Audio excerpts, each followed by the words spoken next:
Well, hello, everybody. Hey, first off, if you came to our anniversary service and lunch yesterday, I just want to tell you a big thank you. If you were unable to join us, you were sorely and deeply missed as we celebrated our seventh anniversary as a church yesterday. And also, thank you for joining us for the lives and lessons learned from 100 Christians. Today, we're doing a missionary named Hudson Taylor, actually one of the probably more famous missionaries. Faith in action was his life was all about. Taylor's pioneering mission work in China was marked by a deep reliance on God. He teaches us that faith must be active and that we could trust God to provide as we step out in obedience to his calling. That's a big line right there. James Hudson Taylor was born in 1832. He died in 1905. He was a British missionary, founder of the China Inland Mission, and one of the most influential figures in modern missions. He was born in England to a devout Methodist family. He experienced a profound conversion at age 17. He just didn't inherit his parents' faith. He had a genuine conversion experience at 17, which was sparking a lifelong passion for sharing the gospel. He was called to China at the age of 21.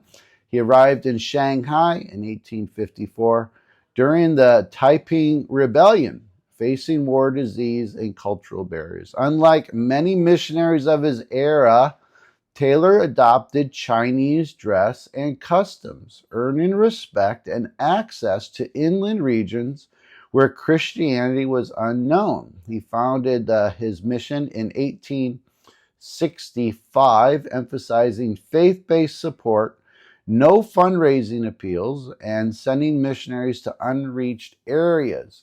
Over his 51 years in China, his mission grew to over 800 missionaries, establishing 125 schools, and saw thousands of conversions, profoundly shaping Chinese Christianity.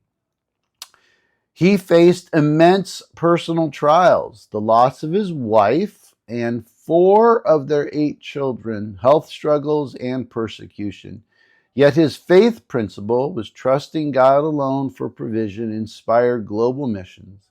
He retired to Switzerland in 1900, but returned to China, dying in Shanghai in 1905.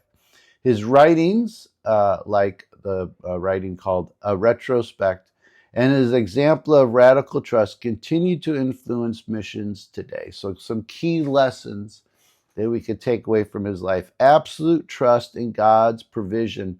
His faith principle meant relying on God for financial and practical needs without soliciting funds. His CIM, which is the ministry that he started, CIM's growth, despite no guaranteed income, proved God's faithfulness. So the takeaway, trust God completely for your needs, especially in uncertain ventures. Step out in faith, believing that he will provide. That'd be a good lesson for all of us. Here's another one. Cultural sensitivity and service. By adopting Chinese clothing, hairstyles, including the Kiev, and language, Taylor built trust with locals. Unlike missionaries who maintain Western norms. So the lesson for us, respect and adapt to other cultures when sharing your faith or serving. Humility and reliability to open doors for impact. Another lesson is perseverance through suffering. Taylor endured the deaths of loved ones, financial strain, and physical ailments, yet continued his mission. Writing, he wrote this, "It is worth any cost to see the will of God accomplished." Ooh. So again, the takeaway, endure hardship with resilience. Suffering is not a barrier, but a refining tool for God's purposes. So suffering is not a barrier, it's a tool that he uses to refine us. And the next one would be commitment to the unreached.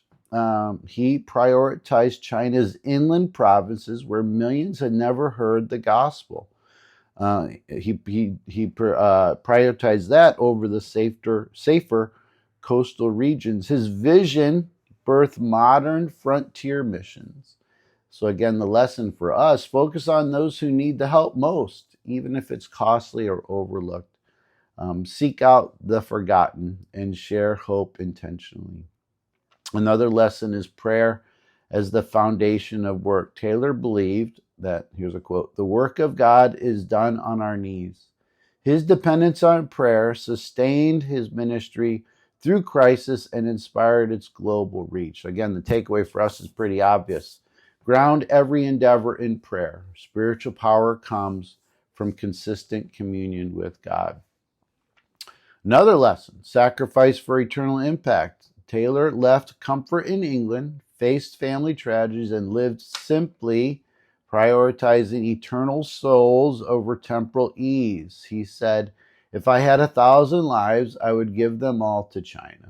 Again, what's the takeaway for us?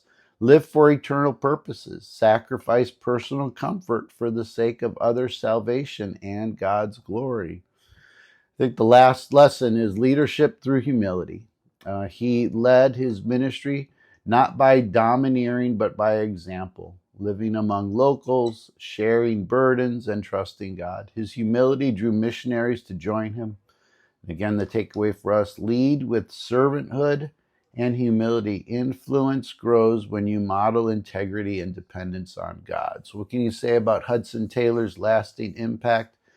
His legacy transformed missions by emphasizing faith, cultural adaptation, and unreached peoples. His work laid foundations for Chinese Christianity, with millions today facing their faith, tracing their faith to his efforts. His life paralyzed Helen Keller's perseverance, A.J. Tozer's pursuit of God, Francis Chan's radical obedience, and Elizabeth Elliot's sacrificial love. Yet this focus on faith-based missions is unique. Books like Hudson Taylor's Spiritual Secret, that's probably his big book, was written by his son and daughter-in-law, captures his enduring influence. So if you want to read up about him, Hudson Taylor's Spiritual Secret would be the book. All right, thanks so much. Take care. God bless. Have a great day. Bye.